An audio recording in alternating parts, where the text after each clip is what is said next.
It was a chilly Friday night in the quiet town of Brooksville, the kind of place where everyone knew everyone, and gossip traveled faster than the wind. The neon sign outside the rusty tap flickered weakly, casting flashes of red light onto the cracked pavement. Inside, the air smelled of stale beer and cigarette smoke. Ethan Ward, a 38-year-old mechanic with rough hands and a rougher temper, sat hunched over a half-empty glass of whiskey. He'd been fired from his job earlier that week, and humiliation still burned inside him. The man who fired him, Daniel Price, walked into the bar that very night, laughing with a few friends as if nothing had happened. Ethan's jaw tightened. He tried to ignore him, but Daniel noticed and smirked. "You still mad, Ward?" he taunted. The tension thickened. Words turned into shouts. Then came the shove. Ethan lunged across the table, and chairs toppled as other patrons scrambled to get out of the way. The bartender broke up the fight and threw them both out into the cold. Ethan's voice echoed down the empty street. "You'll regret this, Daniel. You hear me?" It was the last time anyone saw Daniel alive. The next morning, the town woke to shocking news. Daniel Price had been found dead near the old railway tracks, his body badly beaten. The police swarmed the area, reporters whispered, and people in town started pointing fingers before the sun even rose. When Ethan heard, his heart sank. He didn't remember much after leaving the bar.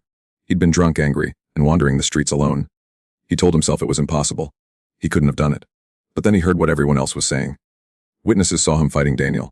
Others heard him make threats. And when detectives came knocking at his door on Sunday morning, he already knew what they were going to say. "Ethan Ward," the lead officer said, his voice cold and firm. "You're wanted for questioning in connection with the murder of Daniel Price." Ethan's mouth went dry. The world suddenly felt smaller, darker, and for the first time, he realized he might be trapped in a nightmare he couldn't wake from. The police station smelled of old paper, cheap coffee, and sweat.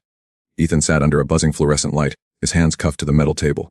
Detective Laura Mills, calm but sharp-eyed, slid a folder in front of him. "Ethan Ward," she began, flipping through photos. "You had a fight with Daniel Price the night he was killed. Witnesses saw you threaten him. You want to explain that?" Ethan rubbed his temples. His head still pounded from the hangover. "Yeah, we argued. He ruined my life. But I didn't kill him." Detective Ray Donovan, older and more aggressive, leaned forward. "Then why was Daniel's watch found in your garage?" Ethan froze. "What?" he whispered. "Your fingerprints were on it," Donovan said, eyes locked on him.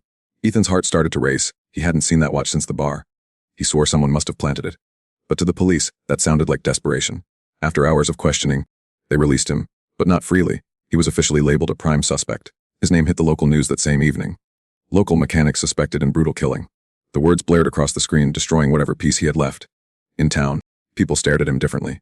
Neighbors who once waved now turned away. Children stopped playing near his house. He could feel their judgment everywhere he went. His ex-girlfriend Clara showed up at his doorstep one night. Her eyes were red. "Ethan, tell me the truth," she whispered. "Did you do it?" He shook his head, tears in his eyes. "No, Clara. But someone wants me to look guilty." After she left, Ethan sat alone in the dark, replaying that night in his head. Bits and pieces came back. The argument, the shouting, the cold air outside, of footsteps behind him. Someone had followed him, he was sure of it. Determined to clear his name, Ethan started his own investigation. He went back to the bar, asked questions, retraced his steps. A bartender mentioned seeing a tall man in a dark coat sitting alone that night, someone no one recognized. That was Ethan's first real clue, but it came with a chilling realization. Whoever killed Daniel was still out there, and they were watching him very closely. Sleep no longer came easily to Ethan Ward. Every creak in the house made him jump. Every passing car made him wonder if it was the police coming to take him away for good. Days passed, and whispers in the town grew louder. The newspaper printed a photo of Daniel Price's bloodied watch, found in suspect's garage. The headline screamed. Ethan could almost feel the walls closing in. But beneath the fear, something inside him hardened. He hadn't killed Daniel. And if someone was trying to destroy him, he was going to find out who. Ethan started retracing every moment from that night. The bar, the fight, the cold walk home. Then came the blur. Flashes of light, voices, and footsteps behind him. He remembered turning around, seeing a shadow in the fog. Someone had followed him. But who? He returned to the rusty tap, hoping to find answers. The bartender, Mick, looked uneasy when Ethan walked in. "You shouldn't be here," Mick muttered. "I just need to know who else was that night," Ethan said. Mick hesitated, then leaned closer. There was a guy sitting in the back corner. Tall, wearing a dark coat. Didn't talk to anyone. Left right after you and Daniel fought. Never seen him before. That clue lit a fire in Ethan's mind. Someone had been watching. Someone who wanted the fight to happen. A few quiet inquiries led Ethan to a name he'd heard before. Victor Hale, a local businessman with a reputation for shady dealings, illegal betting and loan sharking. Daniel Price had owed him a large sum of money. It started to make sense. Daniel was desperate to pay back Victor. Maybe he'd threatened to expose his operation. Maybe Victor had decided to silence him and pin it on the perfect scapegoat. Ethan knew it was dangerous, but he had no choice. One night, he drove out to Victor's warehouse on the edge of town. The place reeked of oil and metal, filled with stacks of crates. He crept through the shadows, heart pounding, until he found a locked storage room. Inside, beneath a pile of tools, lay something that made his blood run cold, a blood-stained tire iron. The exact weapon used to kill Daniel. Ethan took a photo on his phone, but before he could grab it, a deep voice echoed through the darkness. "You shouldn't be here, Ward." Victor Hale stood behind him, flanked by two men. "You think you're smarter than me?" Victor sneered, stepping closer. "You were a convenient story. Angry, drunk, already hated. Everyone believes you did it. And now you just broke into my property. You've handed me the rest." Before Ethan could react, the men lunged. They beat him until he could barely stand. When he woke up hours later, he was lying outside his own house, bruised, bloodied, and terrified. The photo he took was gone. Minutes later, flashing red and blue lights filled the street. Police officers stormed up his driveway. "Ethan Ward, you're under arrest. Detective Donovan Bark. We have reason to believe you attempted to tamper with evidence."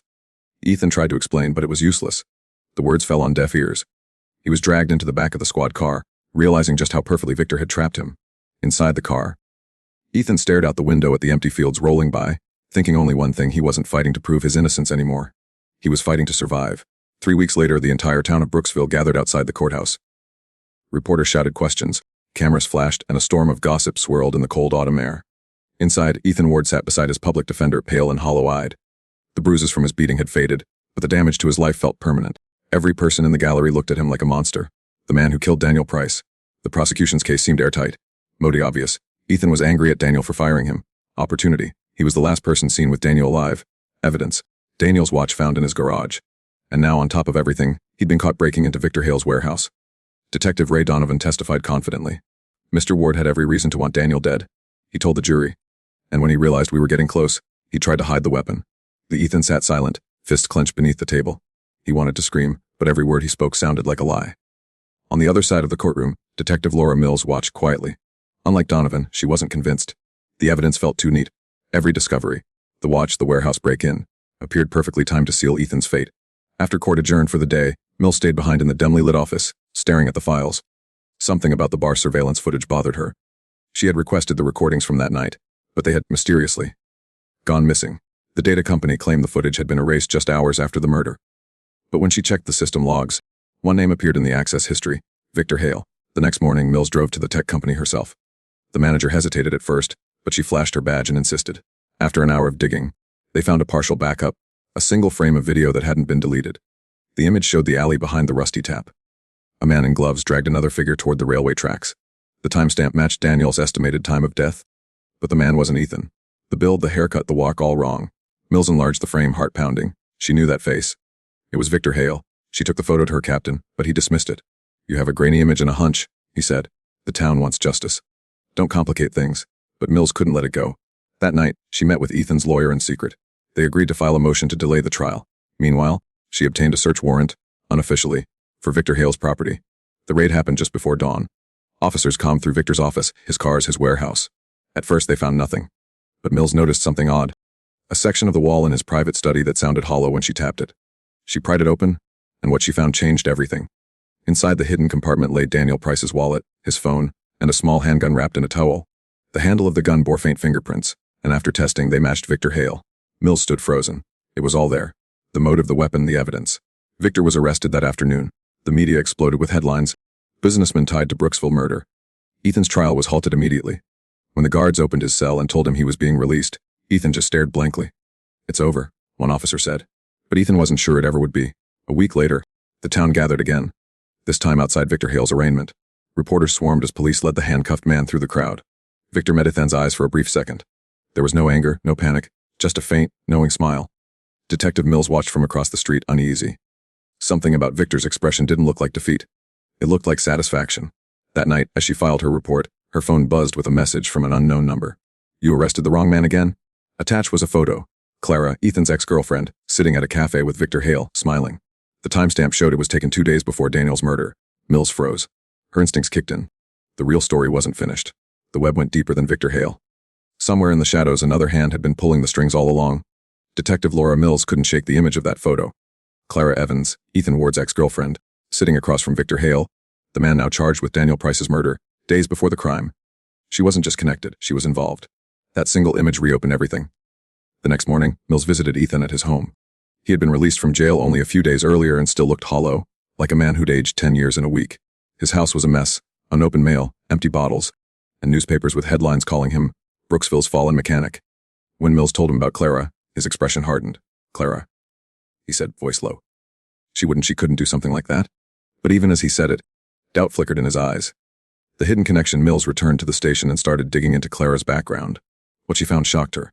2 years earlier, Clara had worked as a secretary at Price and Hale Construction, a joint business owned by Daniel and Victor. She had abruptly quit after Daniel accused her of financial misconduct. No charges were filed, but shortly afterward, Daniel began receiving anonymous blackmail messages, demanding money to keep quiet about the truth behind his company's books. The bank traced the withdrawals, small, consistent amounts, to an unregistered account, the owner's name Clara Evans. Mills leaned back in her chair. It fit perfectly. Clara had been skimming money from Daniel's company. When Daniel found out, he threatened to expose her. So she went to the one person who hated Daniel almost as much, Victor Hale. Together, they plotted Daniel's death and framed Ethan, the bitter ex, the obvious suspect. The poison in the glass of Victor Hale's trial moved quickly, but before he could testify, tragedy struck. One morning, guards found Victor dead in his cell, slumped against the wall, foam around his mouth, poison. The official report said suicide, but Mills didn't believe it. Victor was too arrogant, too calculating to take his own life. Toxicology confirmed her suspicion. The poison wasn't something an inmate could smuggle in. It had been slipped into his drink during visitation hours, by someone he knew and trusted. The visitor log showed one name that week, Clara Evans. That was the final piece Mills needed. The confrontation that evening, she drove out to Clara's house on the edge of town. The sun was setting behind the trees, casting long shadows over the porch. Mills knocked once. Clara opened the door, wearing a soft smile that didn't reach her eyes. "Detective," she said calmly. "I was wondering when you'd show up." Mills stepped inside. "You killed Victor Hale." Clara poured herself a glass of wine, completely composed. "He was a liability. He wanted to confess. Said he couldn't handle prison. I had to stop him." Her tone was almost casual, as if she were discussing the weather. "Daniel found out about the embezzlement," Mills said quietly. "You panicked, so you and Victor planned to kill him. But framing Ethan, that was your idea, wasn't it?" Clara's expression didn't change, but her eyes flickered. Ethan was perfect, angry, unpredictable, and everyone in town already thought he was dangerous. One fight, one threat, and no one would ever look further. She took a slow sip of wine. "Victor did the dirty work. I made sure the evidence pointed in the right direction. I even planted Daniel's watch in Ethan's garage myself." Mills' heart pounded, but she kept her voice steady. "And now you've confessed?" Clara laughed softly. "You don't have proof. You have a theory and a recording maybe, but no physical evidence." Wills smiled faintly. "Who said anything about a recording?" Clara froze. Mills pointed to the wine glass in her hand. "That's the same glass you used to poison Victor. We tested the bottle you bought. Same compound." Clara's face drained of color. You can't prove that, actually," Mills said, stepping closer. "We already did." At that moment, the door opened and 2 uniformed officers entered quietly. "Clara Evans," Mills said, her voice firm. "You're under arrest for the murders of Daniel Price and Victor Hale, and for framing Ethan Ward." Clara didn't fight. She just stared at the floor, eyes distant. "He ruined my life," she whispered. They both did. A freedom with scars. When Ethan heard the news, he didn't feel joy, only exhaustion. The same reporters who once called him a murderer now called him a man wronged by the system. People in town started to nod at him again. Some even apologized. But the damage was done. His reputation, his business, his peace, all gone. Detective Mills visited him one last time. He was sitting on his porch, watching the sunset over the fields, a quiet sadness in his eyes. "You're finally free?" she said gently. He gave a faint smile. "Free maybe, but not the same." They sat in silence for a moment. The wind rustled the dry grass, and the smell of oil from his old workshop drifted through the air. Ethan looked down at his hands, the same hands that fixed engines. The same hands that everyone once believed were capable of killing. "She loved Daniel," he said softly, "and I loved her. Guess we all paid for it in the end." Mills didn't answer. She knew some wounds never healed. They just faded. As she drove away, Ethan remained on the porch. The sky turned from orange to purple, the first stars appearing above. In his lap sat a folded letter, Clara's confession, written before she was transferred to prison. Her last words echoed in his mind. "I never meant to hurt you, Ethan. But in this town, someone always has to take the fall. I just made sure it wasn't me." Ethan crumpled the letter and let the wind take it. The story that began with rage and accusation ended in silence.